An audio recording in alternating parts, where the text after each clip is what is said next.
libro de acta. ¿El primero de todos? El primero. Años de lucha.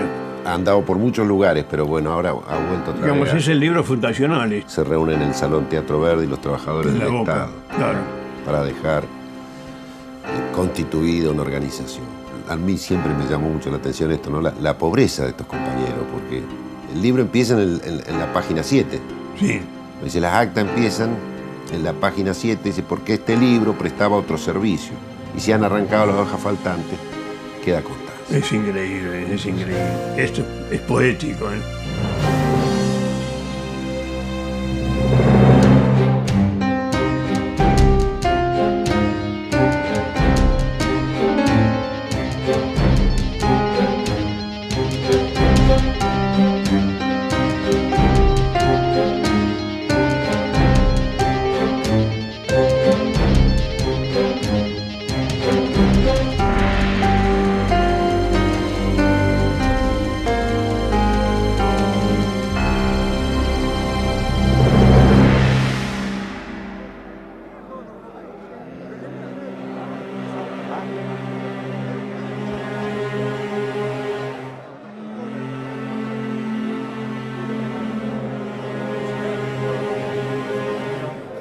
Un día de verano, en un teatro de la Boca, cientos de trabajadores tratan de ponerse de acuerdo para defender sus derechos.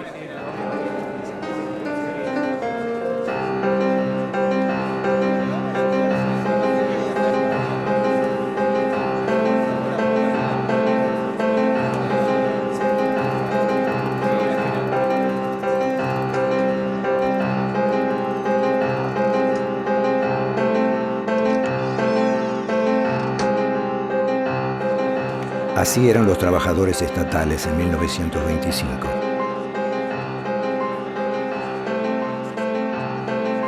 Estos son los primeros afiliados a ATE. Un hecho curioso fue que cuando llegamos nosotros acá en 1984, se estaba próximo a conmemorar el 25 de enero como un aniversario desde la recuperación del gremio en manos de los trabajadores, un aniversario más de la fundación de ATE. Y resulta que a poquito de haber llegado acá, hacía un mes, revisando cosas para ver qué es lo que había dejado la burocracia sindical en el gremio todavía en pie, encontramos en unas bolsas de alpillera las actas, algunos libros de actas, y decía, lo curioso fue encontrar que el gremio había sido fundado un 15 de enero de 1925. Esperemos que así sea. Pero, compañero, ya me estaba preocupando. ¿Lo consiguió? Acá está. Bien, muy bien.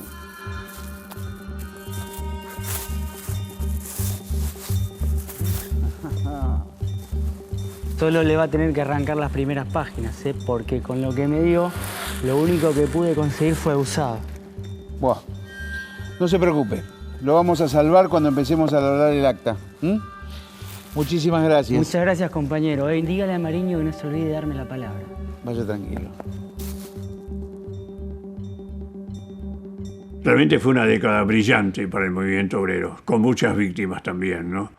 Acabó de ocurrir las huelgas patagónicas, con 1.500 obreros fusilados por el ejército. Acaba de suceder la Semana Trágica del 19, y después iba a ocurrir lo de la forestal también. Represiones tremendas hechas durante una democracia, no durante una dictadura. Esa es la década del 20. Ese va a ser el tiempo último de Irigoyen y el de Alvear principalmente. Y es interesante que justamente en esa época se funda los trabajadores del Estado, el sindicato de los trabajadores del Estado. ATE es la sigla abreviada de Asociación Trabajadores del Estado. Pero ¿cómo se crea un sindicato? ¿Cómo podía fundarse uno hace 90 años?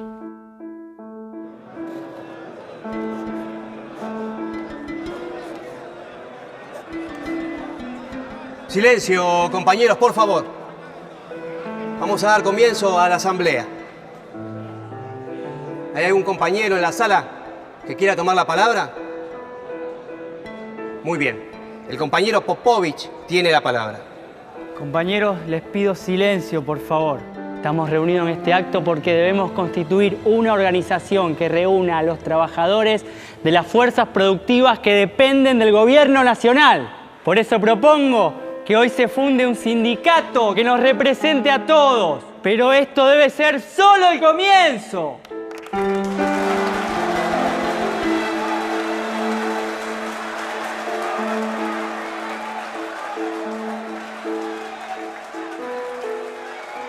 La palabra sindicato tiene su etimología en la palabra griega síndicos, el prefijo sin, y hace referencia a asociarse, juntarse, reunirse, unirse.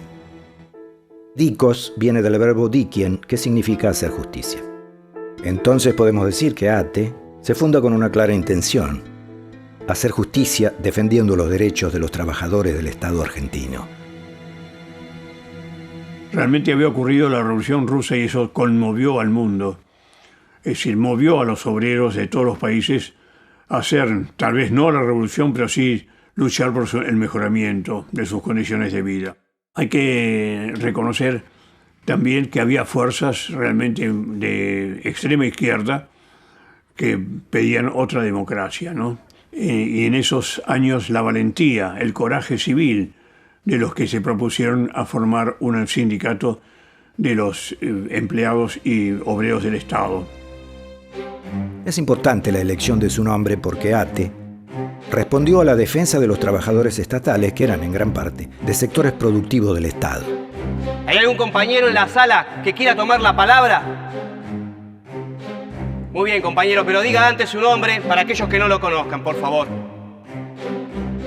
Soy Álvarez, de Vías Navegables, de Isla de Marchi. Y quiero decirles que debemos buscar un buen nombre que nos represente. Habitualmente, a muchos de nosotros se nos trata de forma despectiva. Se nos llama servidores públicos. O también, algunos de nosotros se hace el importante llamándose funcionario del Estado. Camaradas, yo no siento nada de eso. Yo soy un trabajador, ni servidor ni funcional de nadie. Por eso propongo que el nombre de esta nueva entidad sea Asociación Trabajadores del Estado. Por la afirmación a la moción, por favor, levanten la mano.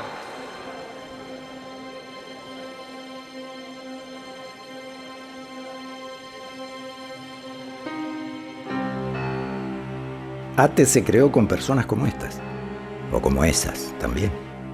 La mayoría trabajaba en el puerto, eran portuarios, o mejor dicho, trabajadores de vías navegables de Paraná, Rosario, Corrientes, o Isla de Marchi, en la ciudad de Buenos Aires, por ejemplo.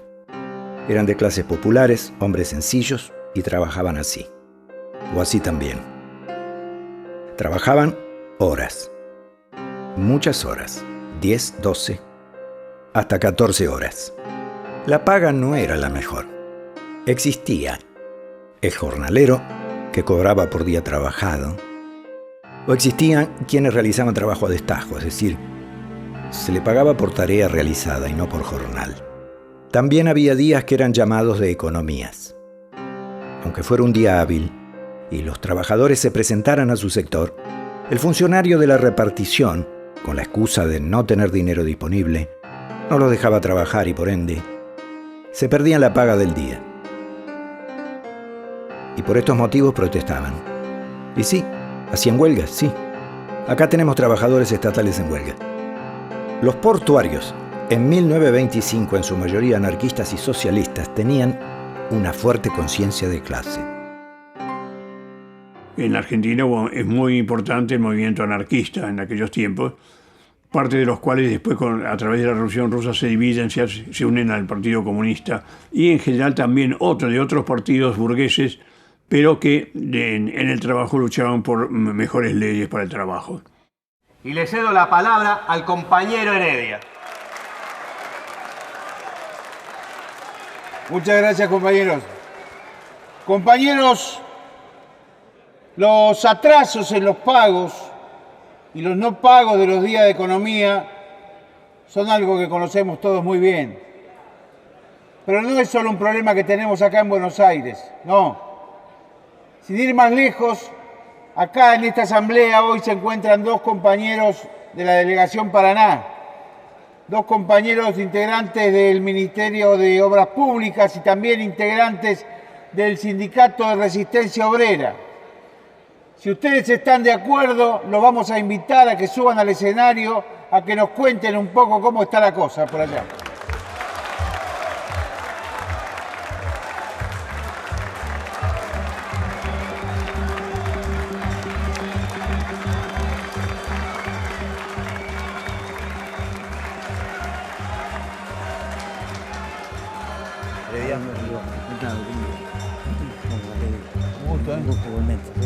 Bueno, acá tiene, muchachos.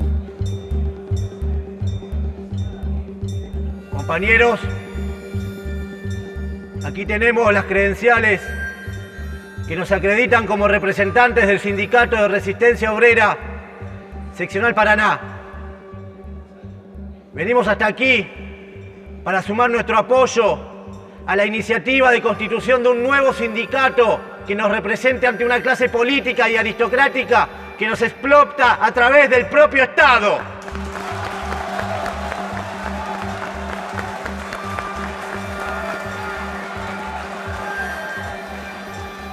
Nosotros pensamos que unir las fuerzas, a pesar de las lejanías físicas, obviamente, es la mejor manera de lograr la normalización de los pagos y de la supresión de los días de economía que tanto pesan en el personal obrero de todo el país.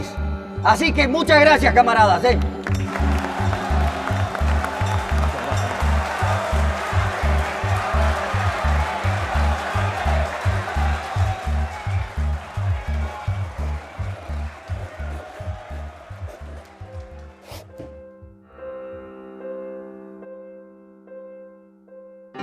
Los trabajadores ese mismo día decidieron aportar 50 centavos en concepto de cuota sindical. Además, en la fundación, hombres como Heredia, Popovich y Mariño fijaron que la Asociación Trabajadores del Estado, ATE, sea una organización de trabajadores que debía mantener su autonomía de los partidos políticos y de los patrones, en este caso, de los funcionarios y de los gobiernos. Un principio muy común entre los anarcosindicalistas de entonces. También crearon el periódico El Trabajador del Estado, que se publica ininterrumpidamente desde el 20 de noviembre de 1925. Desde el año de su creación fue una herramienta fundamental de difusión y formación que con mucho esfuerzo se distribuye entre los afiliados. En su primer número, al pie de cada página decía: una vez leído, páselo a otro compañero. En 1977 empieza el proceso de recuperación de esta organización de los trabajadores del Estado para estar nuevamente en manos de los trabajadores legitimados en su propia organización. Y lo curioso, lo destacable, es que dentro de ese grupo de trabajadores que lanzan a NUSAT en el 77, se encuentran representadas 5 de aquellas seccionales fundacionales en 1925. Aquel cauce que abrieron, aquella huella que habían abierto los pioneros, en el tiempo habían sido retomadas por otros trabajadores con un nuevo espíritu de lucha y en aquel momento en una situación muy difícil, que era la lucha contra la dictadura, por la democratización nacional y la democratización sindical. Es muy interesante que recorramos la historia de esos años 20. Pese a vivir la Argentina una democracia con presidentes votados por el pueblo, sin embargo con grandes represiones. Es una lucha de una dignidad increíble. A pesar de los peligros, a pesar del peligro de quedar cesante, se hablaba con toda libertad y se hablaba realmente sobre la decencia que era conseguir una vida digna para las familias de los trabajadores. Con la fundación de ATE se deja una marca, una huella de conciencia y solidaridad. Luego, a través de los años, se alcanzan varios logros. Pasarán varios gobiernos y golpes de Estado, Vendrán épocas de expansión de los derechos de los trabajadores y otras de retroceso o resistencia. Pero este es el mito fundacional que perdura por años, que deja en claro los intereses que la Asociación Trabajadores del Estado, a través de sus dirigentes y sus afiliados, debe representar.